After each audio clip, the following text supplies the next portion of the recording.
Avec la saison estivale qui se profile, également les vacances qui s'en viennent, vous comprenez qu'il y aura beaucoup de déplacements, beaucoup de monde sur les routes du Québec.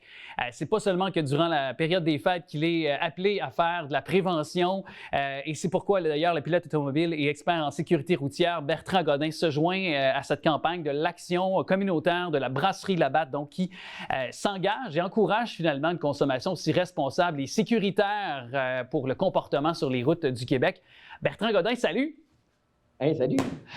Merci d'être là. On se parle couramment dans cette période où c'est très achalandé sur les routes et c'est pas parce que, disons, les conditions météo sont peut-être un petit peu moins précaires durant la saison estivale que on est à l'écart, par exemple, d'accidents ou d'événements qui peuvent être disgracieux sur les routes. Et c'est ça pourquoi tu es mandaté pour faire de la prévention. Quel est peut-être le point d'entrée là, avant de prendre la route? Qu'est-ce qu'on doit s'assurer de vérifier auprès de notre véhicule? Bien, s'assurer d'avoir un véhicule en bon état. Écoutez, c'est certain, les amortisseurs, les pneus, le système de refroidissement, les freins, le pneu de secours, le filtre à pollen, ça peut paraître bizarre. Souvent, bon, les gens oublient de le changer. Mais écoutez, c'est certain que tous les liquides, que ce soit les liquides de frein, bien entendu, là, qui sont à vérifier. Écoutez, c'est certain que l'été, on peut s'imaginer, il n'y a pas vraiment de chaussée glissante, quoi qu'on peut avoir de l'aquaplanage. Donc, surveiller la route bien attentivement, surtout que depuis quelques années, on a des averses vraiment torrentielles qui fait en sorte qu'on a des amas d'eau sur la route qui peut nous emmener en aquaplanage. Donc, c'est pourquoi que soyez très, très attentifs. Et si ça arrive, gardez le volant bien droit, OK? Surtout, ne pas accélérer, pas surréagir, essayez de maintenir le cap tout en douceur. C'est la seule façon qu'on a là, vraiment de pouvoir contrôler. Et aussi, Bertrand, c'est sur les chantiers de construction qui seront nombreux, là, on invite les automobilistes à la prudence parce que si c'est écrit 70 km/h, 80 km/h sur le panneau comme limite de vitesse, c'est pas pour rien, là. Bien, on a diminué les vitesses tout simplement pour avoir une meilleure capacité d'observation. Donc, ralentissez pour avoir vraiment une attention impeccable, surtout sur les êtres humains. On parle des travailleurs qui sont sur les chantiers, bien entendu. Et puis, gardez-vous de la distance. Et ayez toujours comme mentalité d'être patient, de dire, moi, je suis quelqu'un de patient. Parce que c'est souvent ça qui arrive. Souvent, on dit que les gens sont trop pressés, mais les gens se conditionnent pas à se dire, bon, OK, je vais accepter la situation, je fais en sorte de respecter mon entourage. Et à ce moment-là, c'est la meilleure façon d'augmenter la sécurité. Oui, parce qu'on dirait que lorsqu'on tombe en vacances, c'est une autre partie de nous qui s'exprime. On dirait qu'on devient encore plus impatient, tandis qu'on a le temps. C'est ça qui est ironique, c'est qu'on vit dans un rythme infernal, on est en vacances, on a du temps devant soi pour faire la route, on a prévu ce temps-là aussi, puis on dirait qu'on veut se presser doublement pour arriver à bon port.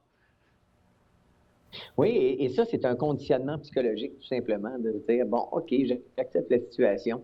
Ça m'est arrivé justement samedi dernier où j'ai été pris 3 heures dans le trafic. Bon, j'ai écouté de la musique, j'ai relaxé, et puis bon, j'ai fini par arriver à la maison quand même. Donc, c'est pourquoi que c'est vraiment, on le dit souvent, la conduite, c'est un mécanisme où 40%, c'est les facteurs humains. Et c'est souvent ça qui change notre état d'être et qui peut nous mettre dans l'embarras ou qui peut faire en sorte qu'on va avoir une culture de sécurité. Et Bertrand, tu l'as dit, tu as conduit, tu as été pris 3 heures dans le trafic. On va peut-être passer plusieurs heures avant de se rendre à destination, au camping ou à la région souhaitée qu'on visite. Donc, de nombreuses heures dit la fatigue qui s'accumule. Puis ça, il ne faut jamais sous-estimer ce facteur-là. Qui est déterminant dans certains accidents quand on regarde les causes. Oui, exactement. La fatigue est une des causes de plusieurs collisions sur nos routes, des collisions mortelles. Donc, c'est simple. Les yeux vous picotent, vous bâillez, vous êtes fatigué. Bien, essayez pas de résister. Trouvez-vous un stationnement, faites un somme de 15 minutes. Juste 15 minutes. Le cerveau, lui, il va réagir comme OK, j'ai eu ce que je voulais, j'ai eu mon bonbon de repos et à ce moment-là, vous allez repartir et vous allez être beaucoup beaucoup plus vigilants. Mais c'est certain que, on le sait, l'été, la chaleur associée à la fatigue, associée à des produits alcoolisés ou des choses comme ça, c'est un mélange là aussi qui peut être vraiment dangereux. Oui.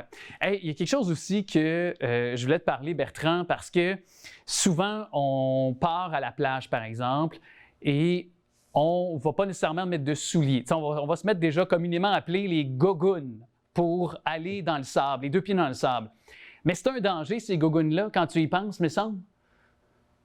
Oui, conduire avec des gogoons, c'est pas l'idéal, OK? Ça, c'est certain que ça peut vous emmener parce qu'il n'y a pas de fermeté de la chaussure sur le pied. Et là, à ce moment-là, la gougoune peut partir d'un côté, votre pied de l'autre. Quand vous arrivez pour freiner, c'est pas nécessairement l'idéal. Non, mais on en rit, mais c'est parce que moi, je sens moins la pédale. Je sens moins, lorsque j'actionne l'accélérateur, le frein, si on veut freiner d'urgence, en plus, parce qu'il arrive quelque chose sur la route, on n'a pas la même adhérence. Notre pied, comme tu dis, peut glisser. On y va à la hâte, puis tout ça, ça peut être déterminant, là. Ah ben tout à fait. C'est pour ça que d'être très vigilant là-dessus, parce que il y a toutes sortes de raisons pour lesquelles les gens ont des collisions, et ça, c'en est une. Oui.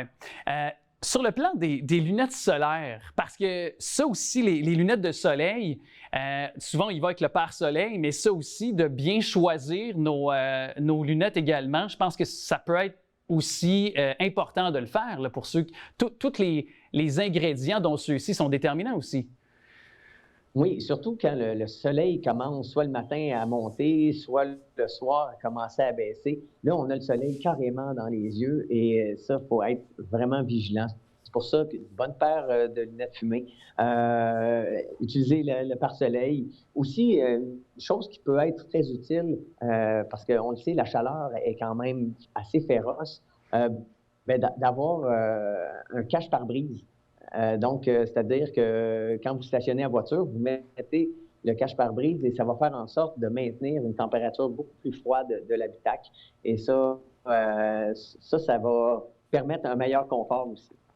On parle souvent, Bertrand, ensemble, lorsqu'il est question de l'approche de la saison hivernale, de trousse d'urgence. Est-ce que pour l'été, il y a d'autres ingrédients, d'autres trucs qu'on peut mettre dans cette trousse d'urgence aussi qu'on peut ajouter compte tenu que c'est la saison estivale, par exemple? Ou... Bien, essayez toujours d'avoir une bouteille d'eau. Une bouteille d'eau que vous allez mettre à l'ombre, bien entendu, pour pas qu'elle soit chaude. Ça va être vraiment utile. Moi, j'utilise toujours là, une petite boîte là, d'arachides que je garde précieusement et ça m'a bien servi l'autre jour dans l'embouteillage.